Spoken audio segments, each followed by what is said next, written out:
Hello everyone, welcome back to Nomo Studio. So this video is just a correction sa ating previously uploaded video about order of operations. The link of this video is in the description. By the way, thank you kay Alan Sauquillo for being detective sa ating process, and I admit about the error in solving the last problem. So now, let us solve this again. Sa atin po kasing previously uploaded video, nakalimutan ko po na may curly brackets pa pala na dapat nating i-prioritize bago yung divided by 2 plus 3. So hindi ko po siya nadala sa next step. Now, let's solve this. Again, alin po ang dapat nating unahin dito? Yes, ito. Kasi nga meron pa siyang exponent.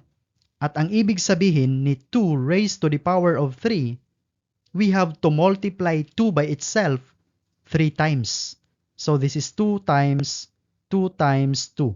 And that is simply equal to 8. So it means this is simply 5 times 8. And again, wag na pong kalimutan ang curly bracket. So we have minus 12 divided by 6 minus 4. And that is simply equal to 2. And again, yung curly bracket. Copy muna natin yung divided by 2 plus 3.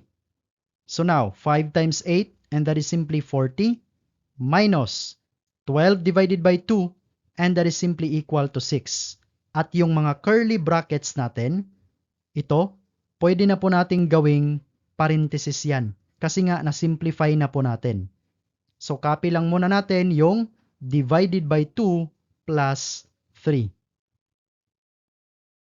So 40 minus 6, and that is simply equal to 34 divided by 2 plus 3.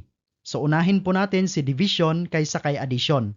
So 34 divided by 2, and that is simply equal to 17 plus 3, and that is equal to 20. So it means this is letter A.